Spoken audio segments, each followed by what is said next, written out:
tal? ¿Cómo le va? Bienvenidos a esta nueva edición de Diálogo Político, Fernando, y también vamos a comenzar el tratamiento de una nueva política pública, el tema de la educación en el programa de hoy. Pero no vamos a dejar de lado la actividad en el Congreso Nacional. ¿Qué es lo que va a pasar con las acciones que el Estado tiene en diferentes empresas privadas principalmente? Hay un blindaje que está estudiando el Senado de la Nación sobre un proyecto del Poder Ejecutivo. Y también vamos a hablar de las elecciones de candidatos al Parlasur. Una candidata va a estar con nosotros en el día de hoy. Vamos a comenzar entonces nuestro programa haciendo un repaso de todo lo que sucedió desde 1983 hasta nuestros días en materia educativa, y luego lo vamos a analizar con los gremios docentes, la CETERA y el SADOP.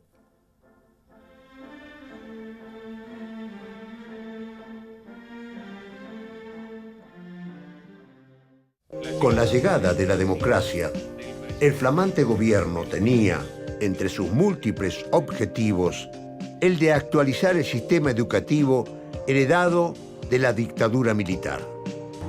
En abril de 1986, el gobierno convocó a un debate público, se llamó Congreso Pedagógico Nacional.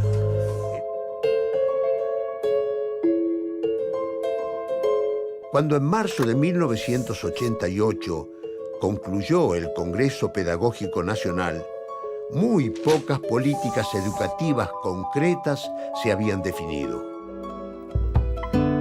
A poco de iniciado el ciclo lectivo de 1988, los docentes de todo el país decidieron iniciar una huelga por tiempo indeterminado.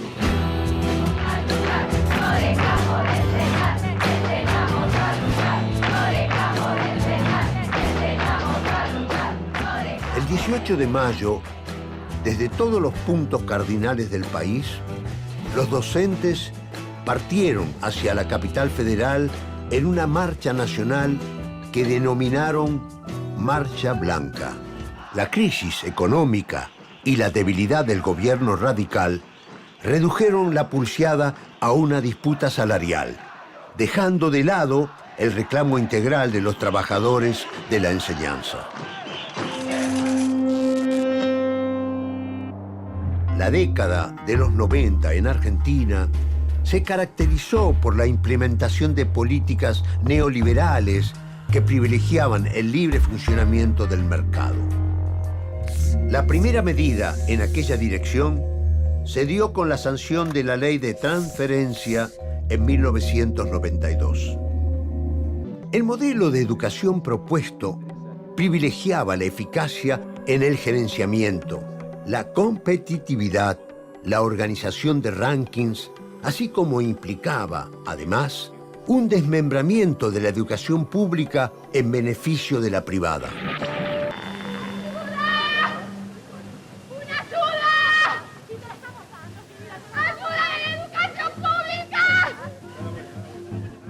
Con la educación inicial, primaria y secundaria ya reformadas, el gobierno de Carlos Menem avanzó sobre la educación universitaria. La Ley de Educación Superior, sancionada en 1995, terminó por amenazar la enseñanza pública. A pesar de los conflictos y la falta de legitimidad, la implementación de la ley se llevó adelante. El 2 de abril de 1997 comenzó una huelga de hambre de los docentes por tiempo indeterminado.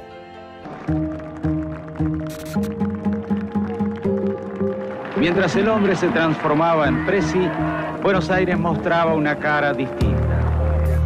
El general parecía pasar revista, las banderas en los balcones.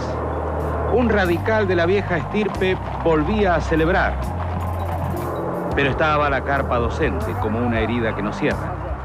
Una de las primeras medidas del gobierno de la Alianza fue impulsar la Ley de Financiamiento Educativo.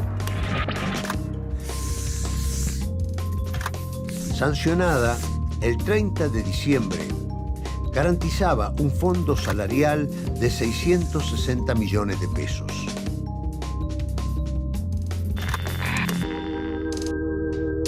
La Carpa Blanca fue levantada el 30 de diciembre de 1999.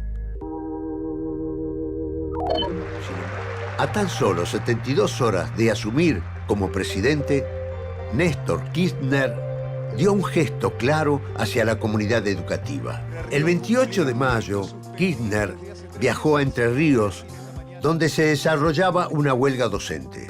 A pocas horas de su llegada, suscribió un acuerdo con la titular de Cetera y con la provincia, y anunció que el gobierno nacional enviaría una partida de 80 millones de pesos para pagar los salarios adeudados.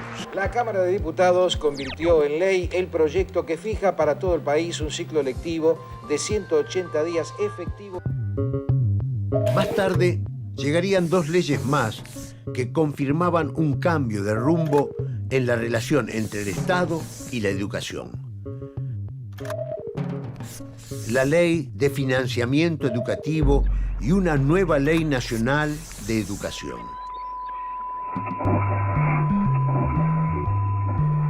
El Gobierno Nacional promulgó la Ley de Financiamiento Educativo. Lo que propone es llevar al 6% del Producto Bruto Interno el total de dinero destinado a la educación en nuestro país en forma escalonada para llegar a ese porcentaje en el año 2010. Yo, Cristina Fernández de Kirchner, juro por Dios, la patria y sobre los santos evangelios... Durante el gobierno de Cristina Fernández de Kirchner, se mantuvo el rumbo promovido por Néstor Kirchner. La sanción de la asignación universal por hijo, cuyos beneficiarios deben estar escolarizados, fue quizás la medida más significativa de su gobierno y apuntaló la escuela como herramienta de inclusión social.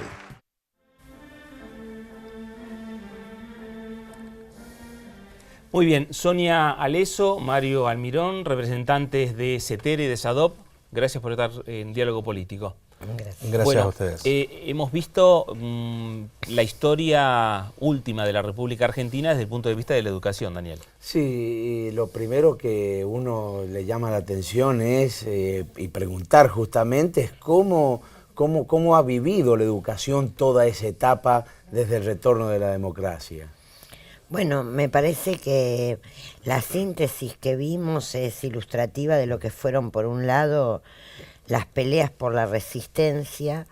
Nosotros resistimos la dictadura primero, la primer transferencia de las escuelas nacionales a las provincias, que fue hecha en la dictadura en 1978, luego la segunda en la época de Menem. Vimos lo que para nosotros han sido dos luchas históricas que nuestra entidad Cetera impulsó, tanto la Marcha Blanca como la Carpa Blanca, y muchos de esas peleas que nosotros dimos, tanto en los 70 como en los 80 como en los 90, estas luchas de resistencia, se vieron concretadas luego, primero con la Ley de Financiamiento Educativo, que llevó del 2.5 al 6, ahora estamos casi en el 6.5 del PBI en educación.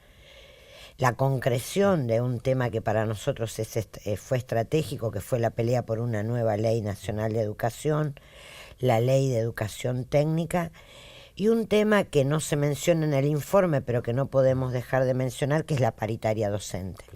Los gremios que estamos acá sentados hoy formamos parte de la paritaria docente, que es donde discutimos no solamente el salario, que es lo que más sale por televisión, que es de lo que más se habla, que es lo que por ahí concita mayor interés del periodismo y de la comunidad también, sino que discutimos una cantidad de temas educativos, pedagógicos, que son tan importantes como el salario, que tienen que ver con las condiciones de trabajo. El año pasado firmamos un convenio paritario de formación permanente, gratuita y en servicio a cargo del Estado Nacional. Una pelea histórica de los docentes. Nosotros durante muchos años junto con la ley, junto con el tema del financiamiento, planteábamos que la formación de los docentes, si queremos una escuela de calidad, si queremos la mejor escuela para nuestros alumnos, es necesario tener edificios en condiciones, salarios dignos y formación permanente. Bueno, eso fue una conquista de la paritaria, y los gremios, tanto SADOP como CETERA, que formamos parte de la paritaria, estamos orgullosos de eso, porque a partir de allí, en todo el país, se comenzaron a llevar adelante políticas activas de formación docente a cargo de los estados provinciales, del Estado Nacional, de las universidades y también de los sindicatos. Claro. Mario. Yo creo que desde 1983 para aquí estamos asistiendo al momento quizás de mayor reconocimiento de la educación como derecho. La educación durante mucho tiempo en nuestro país fue de alguna manera tratada como un servicio o como una mercancía, pero no reconocida con la extensión, con la característica de un derecho humano, es decir, accesible a todos, universal, gratuito. Y creo que la lucha del pueblo y la lucha de las organizaciones, como decía Sonia, es lo que ha permitido que, bueno, avancemos en democracia, para que la educación no sea el privilegio de aquellos que pueden pagarla, sino que sea un derecho universal, ¿no?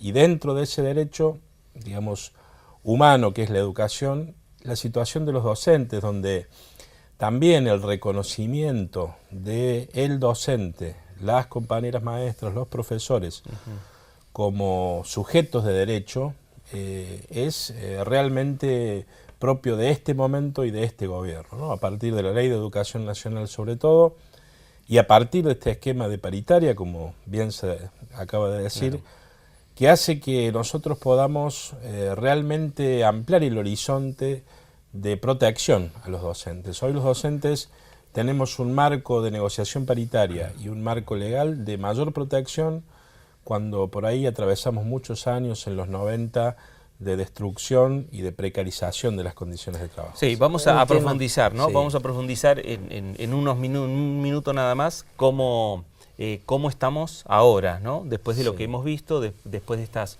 primeras reflexiones sobre la situación de la educación en la República Argentina. Primero, ahora vamos a ver quiénes nos acompañan en este programa. El lugar que más nos gustó fue Tierra de Dinos. Y porque está muy bien hecho. Respiran, cómo se mueven. Mi lugar favorito fue el acuario. Por los peces. El lugar que más me gustó fue el de los pueblos originarios. Es la fábrica de sonidos. Mi lugar favorito es la nave de la ciencia. Es el espacio de Paca Paca. Todo está buenísimo, porque cada cosa se hace interesante. El futuro es tu lugar. Tecnópolis. Futuro para siempre. Abierto de miércoles a domingo, de 12 a 20 horas, entrada libre y gratuita. Staff Visual, líder en el mercado de impresión en gran formato digital. Vamos entonces, ahora sí, a un pequeño corte y enseguida continuamos dialogando sobre este tema tan delicado para la sociedad como es el educativo.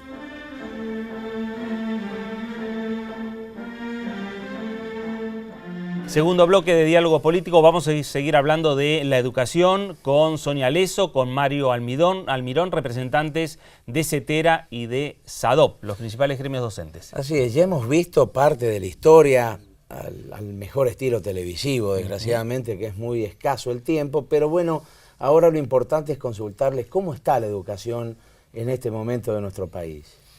Bueno, nosotros creemos que hemos avanzado con todos los temas, con los instrumentos legales que antes mencionábamos.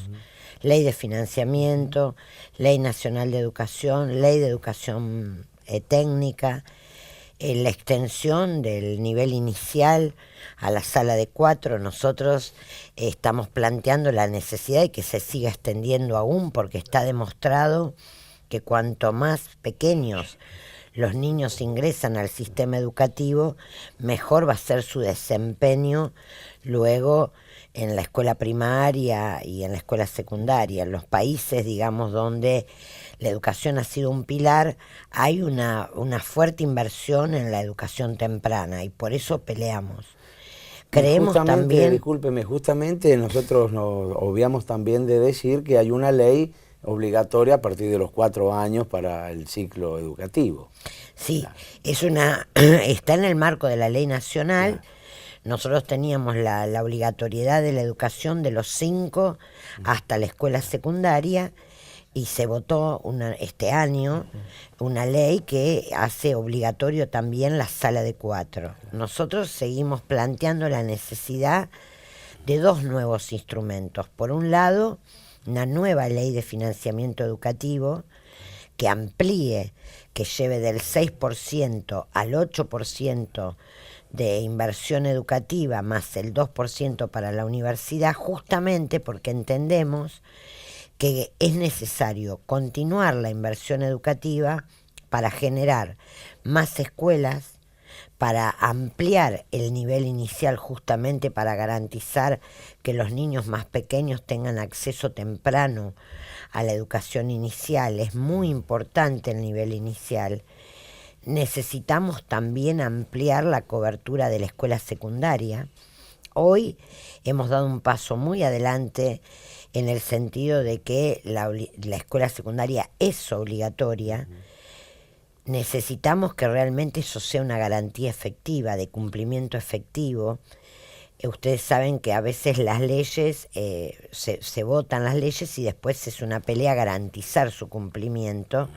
Hemos avanzado mucho. Una reciente estadística indica que ha crecido la cantidad de maestros y la cantidad de alumnos en más del 22%.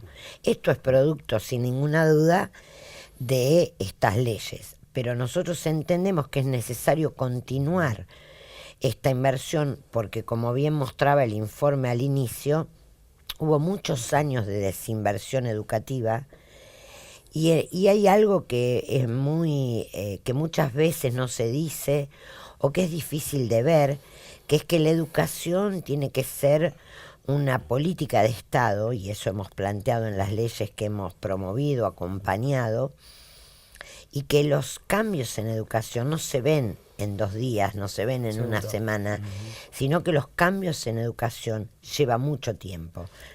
En ese sentido, bueno, entendemos que hay que seguir en este camino de mejorar la educación, de apostar a la educación, y de también generar instrumentos para que la educación, que los chicos no solo estén en la escuela, que es un gran avance, porque aquí mencionaban la asignación universal por hijo, sino que además estén en las mejores escuelas y que un niño de los sectores populares de cualquier lugar del país tenga la mejor educación, igual que aquellos que tengan acceso a escuelas con mejores edificios escolares o con infraestructura adecuada, que haya la mejor educación para todos. Seguro.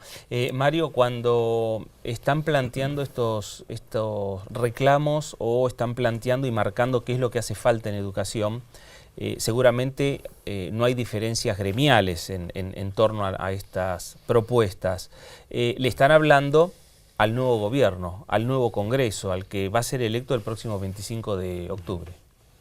Sí, yo digo, por un lado es absolutamente imprescindible preservar lo que conquistamos, lo que es un capital social, ya no de un gobierno, sino del conjunto del pueblo.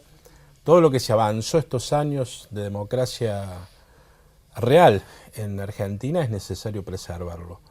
Pero en algún sentido no es suficiente, porque nosotros planteamos, y en esto creo que hay coincidencia con las organizaciones gremiales y en particular con CETERA, planteamos un horizonte de profundización de estas políticas educativas de inclusión, de equidad e igualdad. Es decir, no nos quedamos solamente con avanzamos hasta acá y estamos conformes, ¿no? En realidad no estamos conformes.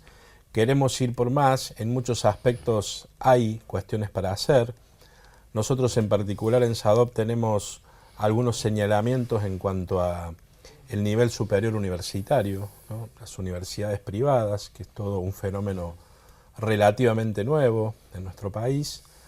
La ley de educación superior vigente es una ley de la época del neoliberalismo, es decir, es de la década del 90 y tiene conceptos y tiene miradas sobre el sistema educativo propias de ese liberalismo conservador.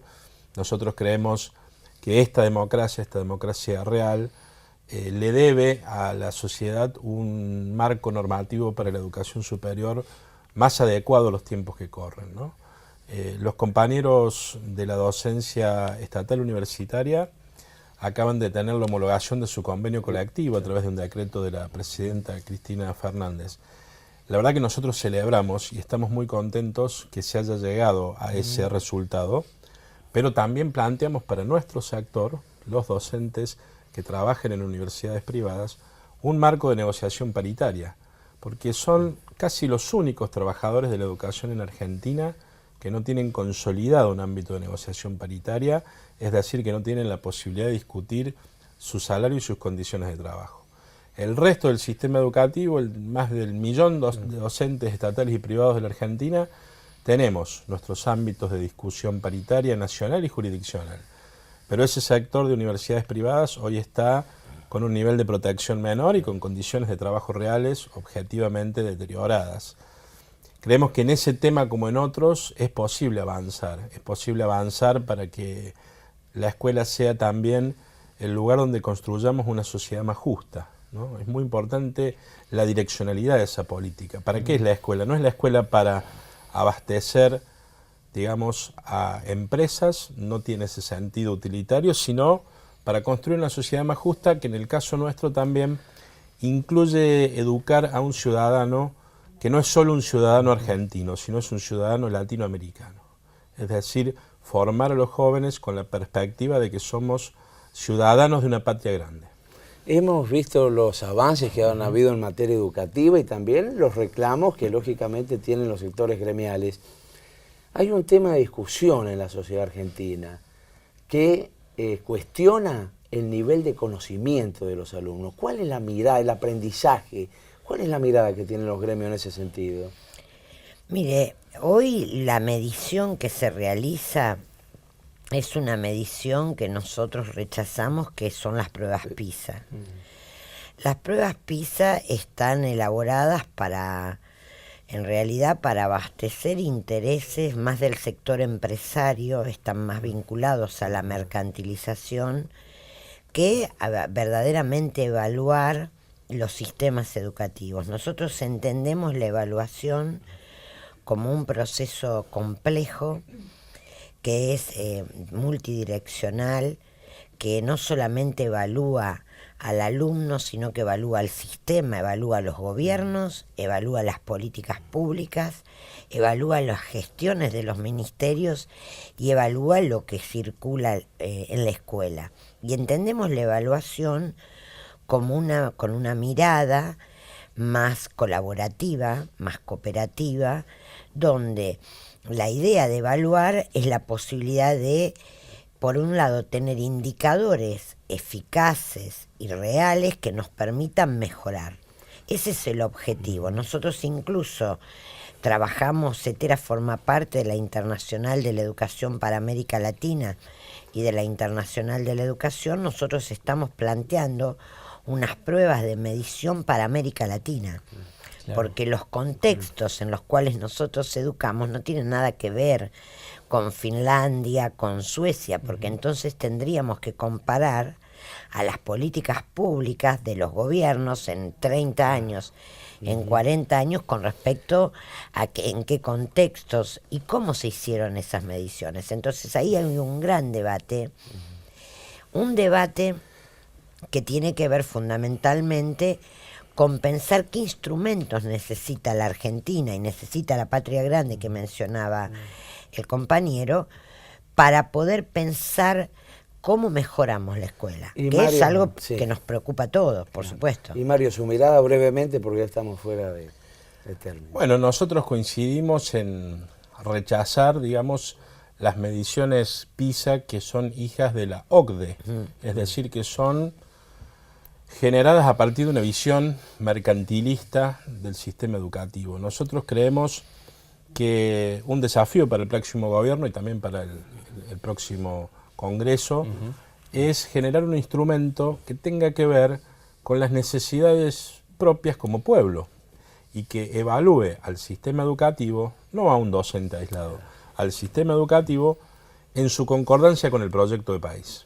Lo importante es que el sistema educativo sea coherente con el proyecto de país y que en ese sentido avancemos. Lo que pasa hoy con las pruebas PISA no tiene nada que ver con esto. Muy bien, le agradecemos a los dos la presencia en Diálogo Político en esto que es el inicio del debate que hacemos sobre el tema educación en el marco de las políticas públicas. Recuerde que puede comunicarse con el programa a través del correo dialogopolitico@hotmail.com. Puede seguirnos en Twitter en @politicodiálogo.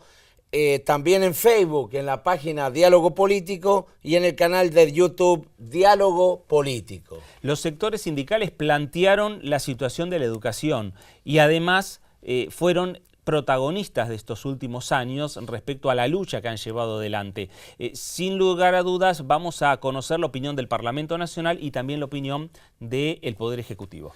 Yo me quedo, Fernando, con lo que acaban de decir los gremios docentes, que es el mejoramiento del sistema educativo en la República Argentina y cómo ha sido tomado en cuenta, ya casi como un derecho humano, dijeron, el tema de la educación en nuestro país.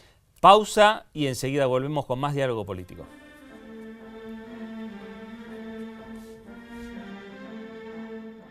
En este bloque de Diálogo Político vamos a tratar, dedicado a la actividad parlamentaria, el tema de la posesión de las acciones que tiene el Estado en distintas empresas privadas y lo vamos a hacer con el senador Abal Medina del Frente para la Victoria. Senador, ¿cómo le va? Gracias por acompañarnos. No, por favor. Bueno, senador, ¿por qué la importancia de esta iniciativa, de este proyecto que avanza en el Senado Nacional? Básicamente porque los argentinos a lo largo de nuestra historia construimos históricamente un gran patrimonio público. Todos recordamos lo que eran nuestras grandes empresas públicas, se fueron construyendo en los 30, 40, 50, 60, 70. Un enorme patrimonio público que se construyó con mucho esfuerzo, con mucho trabajo, con mucha dedicación de los argentinos, pero cuando vino la ola neoliberal arrasó con todo. Se privatizó, se malvendió, se regalaron muchas de estas grandes empresas públicas que eran el patrimonio de cada uno de nosotros, de una manera, como todos recordaremos, súper rápida, súper veloz, trámite express y cuestiones por el estilo. ¿Qué es lo que buscamos con este proyecto? ¿Qué es lo que busca el Ejecutivo de haber enviado este proyecto para su tratamiento?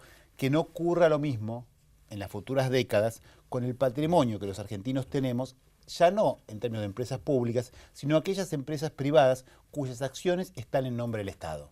Una gran mayoría por ser acciones que estaban en propiedad de las ex AFJP, de las antiguas AFJP, que cuando fueron estatizados, recuperados los fondos de los trabajadores para el manejo público sobre ellos, nos vinieron esas acciones. Acciones importantes en empresas relevantes, empresas centrales de nuestro país. Estamos hablando de participaciones del 20, el 30% en empresas líderes en cada uno de sus ramos, como Techin, Banco Macro, Grupo Clarín, estamos hablando de participaciones muy importantes, que durante todos estos años obviamente jamás se vendieron, sino que al contrario, se usaron en términos de dividendos, los directores estatales participaban en esas empresas, generando sinergias positivas, un conjunto de cuestiones, y lo que buscamos con este proyecto es justamente crear una agencia de las participaciones estatales en las empresas, que lo que busca es darle eficiencia a este manejo y de alguna manera no impedir, como se dijo por ahí, impedir que se vendan, porque si uno tiene voluntad política que se vendan, está muy bien.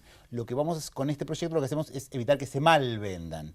Por eso, a la hora de proponer que alguna de estas acciones se vendan, que puede ser, porque por conveniencia, por oportunidad, se crea que esto es bueno, van a tener que ser una decisión de venderlas fundada, argumentada, enviada al Congreso de la Nación, que va a tener que aprobar o no esa posibilidad con el voto de 2/3 partes de sus miembros. Es decir, que si algún gobierno en el futuro quiere desprenderse de estas acciones, va a poder hacerlo, pero va a tener que explicarle a los 40 millones de argentinos por qué lo va a hacer, por qué conviene hacerlo y para qué lo hace. O sea, estamos evitando que se mal vendan, no que se vendan.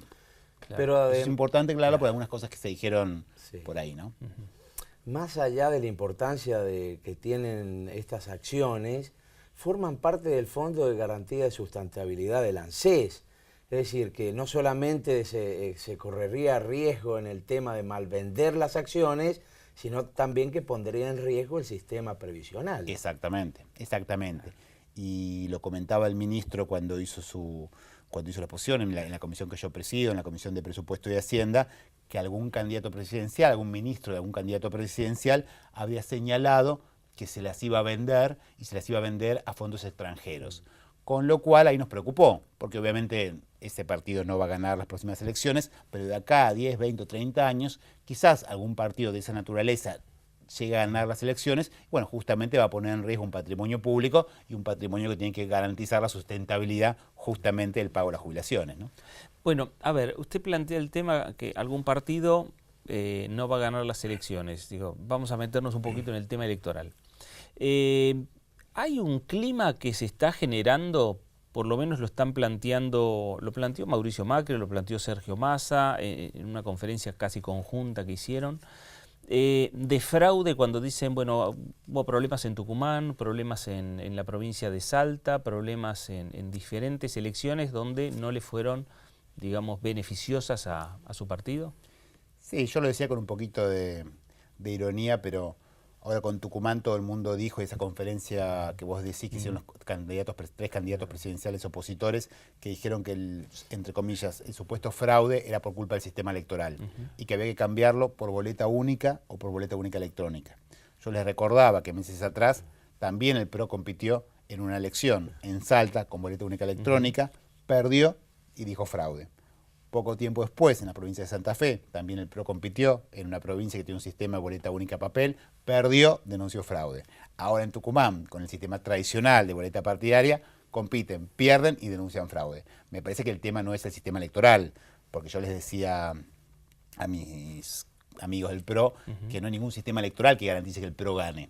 Las elecciones, quien gana o no, la define la gente con su voto. Claro. Es imposible que sea un sistema que les garantice que ellos ganen. Y de alguna manera parece que lo que están buscando es eso, ¿no? Y hablando con más, digamos, con precisión, también a mí me preocupa cuando candidatos a presidente, legisladores nacionales, senadores y diputados, dicen con tanta liviandad que nuestro sistema no es legítimo o no es seguro. Lo que están diciendo con eso es poner en duda su propia legitimidad, sus propios cargos. Han accedido a estos cargos por este sistema electoral. Perfectible, mejorable, sin ninguna duda. Que tenemos que discutir, debatir para mejorarlo, estamos todos de acuerdo. Pero en primer lugar, no se puede hacer con una elección abierta, como estamos ahora, porque para que entiendan los televidentes, sería más o menos lo mismo que en un entretiempo de un partido de fútbol, decir, bueno, cambiamos la regla, ahora van los goles con la mano, o ahora el arquero no sé qué cosa, en medio claro. Es un disparate, obviamente. Y también reconocer que nuestro sistema, con todas las fallas que tiene, es antiguo, lento, sin ninguna duda, pero es un sistema muy seguro, porque permite muchos controles cruzados, permite desde las autoridades de mesa designadas por sorteo hasta el escrutinio definitivo, en el que se terminan de controlar todos los votos, hay un conjunto de instancias cruzadas que permiten que ese sistema sea muy controlable, muy auditable. La boleta papel, antigua, lenta, todo lo que decimos, pero es un documento público que queda en una urna, que puede contarse, verificarse, cosa que no ocurre, por ejemplo, en algunos de los sistemas de voto electrónico, que también algún candidato dijo muy livianamente que teníamos que salir a alquilar las máquinas de votar brasileras para traerlas a nuestro país. Bueno, nuestro sistema es más seguro. Que hay que mejorarlo, que se puede trabajar seriamente para hacerlo, estamos totalmente de acuerdo. Pero reitero, no en año electoral y segundo, no poniendo en duda la legitimidad popular. Yo lo llevo al plano judicial porque también en el Senado aprobaron, usted integrante de la comisión también que trató el tema de la ley de subrogancias. La Corte Suprema de Justicia pidió una reforma a la ley de subrogancias, pero también al Consejo de la Magistratura. Sí, yo siempre digo lo mismo, ¿no? Es importante entender que en el gobierno de la República existe un conjunto de controles mutuos, ¿no? Todos los poderes nos controlamos, el Ejecutivo, el Legislativo y el Judicial tienen controles mutuos. Lo que no hay es ninguno que pueda fijarle los límites a los otros, porque los únicos límites los fija la Constitución Nacional. Y a veces sectores del Poder Judicial, algunos actores del Poder Judicial, a veces como que se confunden, ¿no? Y terminan creyendo que ellos son los encargados de fijar los límites de los demás poderes. Todos tenemos controlados entre nosotros, pero ninguno tiene que avanzar sobre el otro. Porque de la misma manera que a nadie le gusta que el legislativo se meta en el judicial, tampoco nos gusta tanto cuando el judicial tiende a intrometerse tanto con el poder legislativo, ¿no? Esto quiere decir que la decisión la va a tener que tomar el Poder Ejecutivo respecto a si tiene que modificar o no algo del Consejo de la Magistratura. Y el legislativo, los poderes democráticos o el legislativo, claro, por la gente, ¿no? Claro, o el legislativo presentando una iniciativa. Senador, si con el cambio de gobierno se normalizaría esta situación en la Corte Suprema, digo, ya que estamos hablando del tema judicial.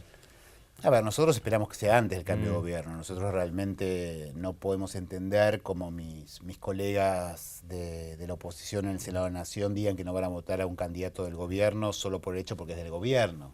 Si no les gusta el candidato, si no lo satisface, tienen todo el derecho del mundo porque así funcionan estas cosas. Pero cuando uno escucha que no se lo vota porque el gobierno lo puede enviar, porque está en su último año, están armando una nueva teoría constitucional.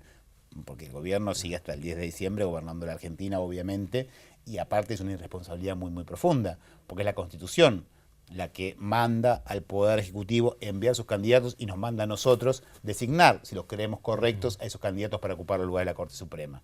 Yo decía por el absurdo, porque no va a ocurrir, pero supongamos que el día de mañana no gana una opción de un signo político de nosotros. Nosotros vamos a ir siendo la bancada mayoritaria, aún más mayoritaria de lo que somos ahora en el Senado de la Nación. Imaginémonos que vamos a decir lo mismo. No, nosotros no vamos a votar lo que venga de este gobierno porque no nos gusta. Bueno, nos quedaremos sin Corte Suprema. Digo, claro. A veces hay mucha falta de responsabilidad institucional por parte de algunos senadores de Argentina, ¿no? Si se repiten las elecciones de las PASO, el Senado, el Frente para la Victoria ampliaría su mayoría. Ampliaríamos la mayoría, tendríamos quórum propio y mayoría propia, ¿no? Y eso no está en duda, con lo cual, digamos, a uno le llama la atención como hay comentarios tan livianos de determinadas fuerzas políticas, ¿no? Y la discusión fuerte se va a dar en la Cámara de Diputados. Claro. En relación a números. Sí, sí, sí. ¿No? Sí. ¿Esto qué quiere decir? Que va a tener que ser un gobierno o un Congreso con búsqueda de mayor consenso, por lo menos en la Cámara Baja. En la Cámara de Diputados supongo que sí. A ver, yo no tengo ninguna duda que nuestro partido va a ganar las elecciones, que Daniel Scioli va a ser el próximo presidente de los argentinos. Y bueno, él mismo lo dijo cuando se le preguntaban por estas cosas. Él gobernó la provincia de Buenos Aires casi todos sus mandatos con minoría en alguna de las dos cámaras o en ambas cámaras, como le ocurrió alguna vez. Y él es una persona que está capacitada para hacerlo, ¿no? Obviamente construir el consenso en la Cámara de Diputados, y en el Senado esto está dado directamente porque, como vos bien decías, nuestro bloque va a incrementar su mayoría legislativa, ¿no? Bueno, le queremos agradecer entonces la presencia del senador Abal Medina, y bueno, me queda la sensación de que es una ley apropiada la que se está tratando en el Senado de la Nación con respecto a la propiedad de las acciones del Estado, de las empresas, de distintas empresas tanto públicas como privadas. Una ley que mira al futuro de la República Argentina y cuida los intereses, en definitiva, también cuida el patrimonio de los 40 millones de argentinos. Gracias, senadores, muy amable. Gracias a ustedes. Muy amable. Nosotros queremos decirles que pueden agradecerles fundamentalmente los canales que nos siguen en el interior del país, canal CBA 24N y también el canal 12 de Posadas Misiones. Muy bien, pausa y enseguida el último bloque de Diálogo Político. Le mostramos antes quiénes nos acompañan en el programa.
En diferentes programas ya hemos hablado respecto a las elecciones para definir los candidatos al Parlasur por parte de la República Argentina. Y en este último bloque de Diálogo Político vamos a dialogar con la diputada nacional Julia Perier, que es candidata al Parlasur, pero también está la particularidad, Daniel, que la diputada actualmente representa a la Argentina en el Parlasur. Así es, diputada, ¿cómo le va? ¿Qué tal? ¿Cómo está? Bien. Bien. Diputada, bueno, ¿dónde radica la importancia entonces de que los ciudadanos argentinos elijan parlamentarios del Mercosur? Mire, cuando nosotros el año pasado, en diciembre, votamos la necesidad de que los que vamos a integrar el Parlasur seamos elegidos por el voto popular, yo decía en mi discurso que ¿qué significa esto? Esto le trae mucho más democracia, no solamente a la Argentina, le trae más democracia a la región. Nosotros hemos trabajado siempre en favor de la integración regional. Hemos sido unos militantes en favor de la integración regional. Una integración que se ha visto atacada. Usted sabe que el presidente del Congreso brasilero dijo hay que desarmar el Mercosur. Después tuvo que retractarse porque era una barbaridad, verdaderamente, ¿no? En un mundo donde hay tantas complicaciones, lo que tenemos que hacer es estar consolidando este bloque regional, ¿no? Y la elección de diputados elegidos por el voto popular trae más democracia, va a ir consolidando esto, que además ya existe, el Parlasur existe, el protocolo fue firmado en el 2005, empezaron a asumir los primeros parlamentarios en el 2007, yo estoy desde casi el 2009 en el Parlasur. Hace muchos años, primero fui presidenta de la Comisión de Desarrollo Sustentable, hoy soy presidenta de la Comisión de Ciudadanía y Derechos Humanos del Parlasur, ¿no? Nos reunimos en Montevideo, trabajamos en las comisiones. En mi caso, tenemos que hacer audiencias públicas sobre el tema de derechos humanos en todos los países que integran el Mercosur. De hecho, que hemos hecho en Argentina, en Paraguay, en el Uruguay, en Brasil el 23 de septiembre. En fin, hay una dinámica que ha tenido el Parlasur y con esta elección directa, por supuesto, esto va a ser mucho más ágil porque ahora nos elige el presidente del Congreso. Pero en ese momento, a partir del 14 de diciembre, que asumimos ese día, el 14 de diciembre, por el voto popular vamos a ser exclusivamente diputados del Parlasur y nuestro trabajo va a ser exclusivo allí, ¿no? Sí. En relación a los ataques que nombraba Fernando, la diputada, también hubo ataques a esta institución en la Argentina también. Muchísimo, claro, porque se acuerdan, nos decían, primero que íbamos a asumir ahora, pero empezar a trabajar el 2019, que íbamos a empezar a cobrar, bueno, nada más disparatado. En el último plenario que se hizo el 17 de agosto, allí se decidió que vamos a asumir el 14 de diciembre y nos vamos a poner a trabajar inmediatamente para fortalecer la integración regional, para trabajar muy fuertemente con el tema de derechos humanos, el tema de defensa de nuestro medio ambiente, el tema de estas comunicaciones que por ahí se hacen tediosas, sobre todo nosotros que vivimos en la frontera, ¿no? En mi caso, que soy de Misiones, trabajar el tema de Mercosur, el tema de Parlasur es una cosa hasta casi cotidiana, hasta una obligación a los dirigentes políticos.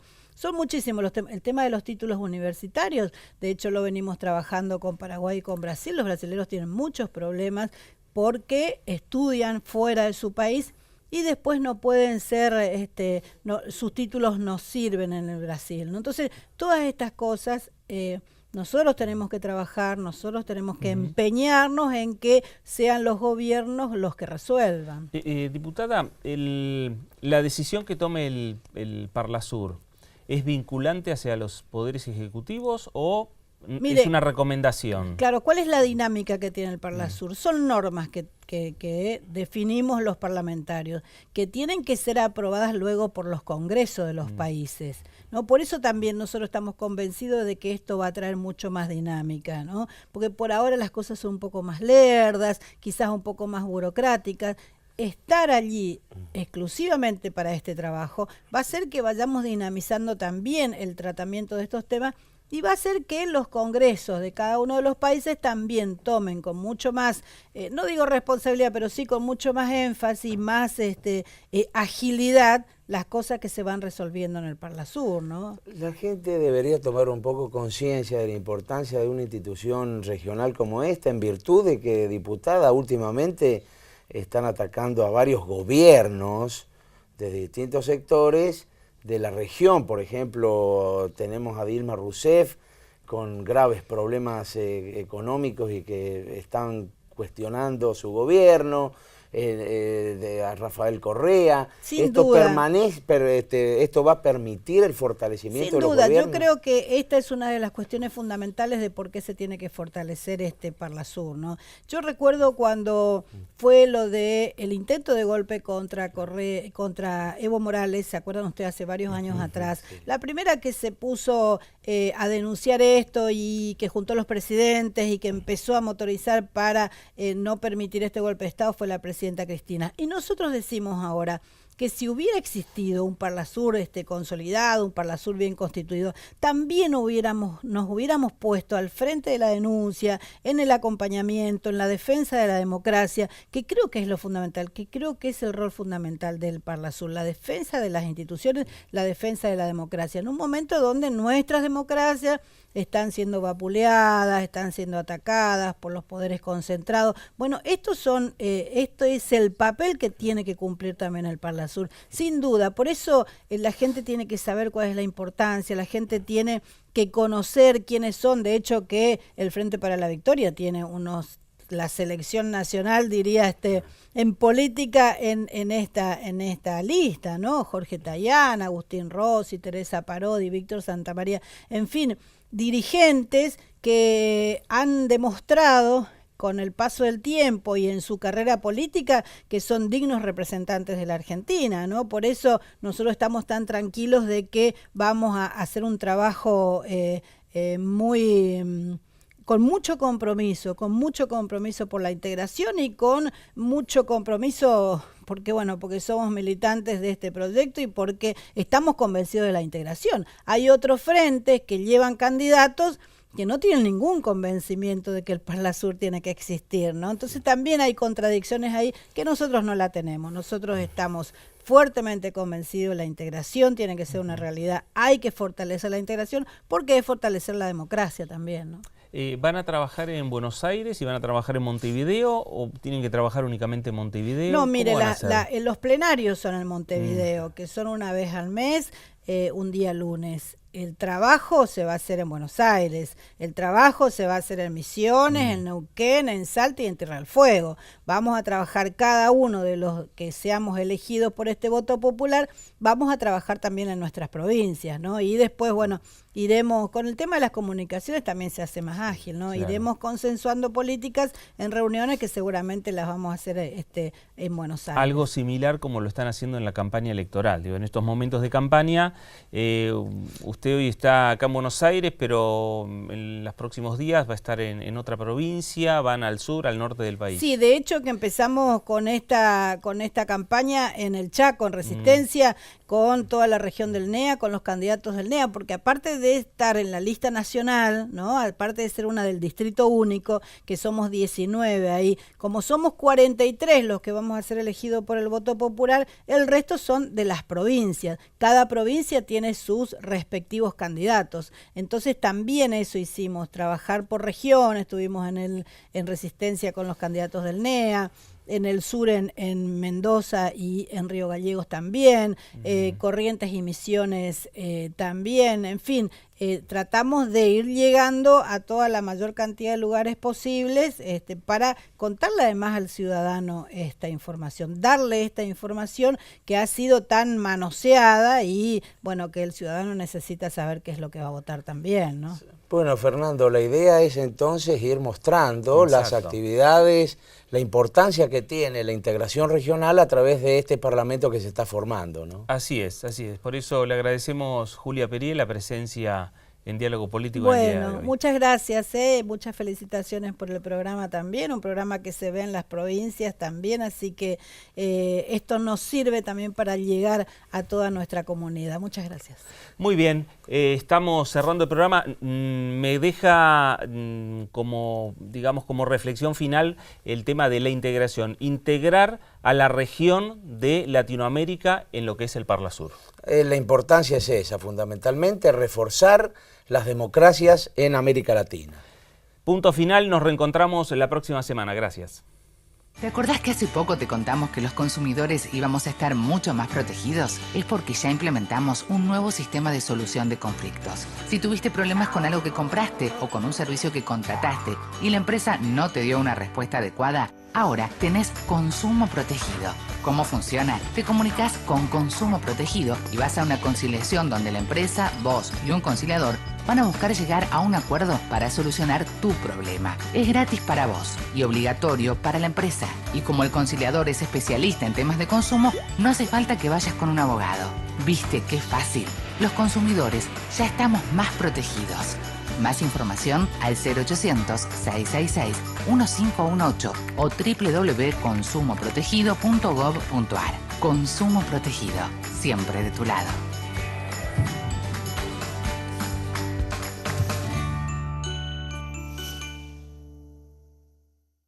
¿Quiénes deben vacunarse contra la gripe?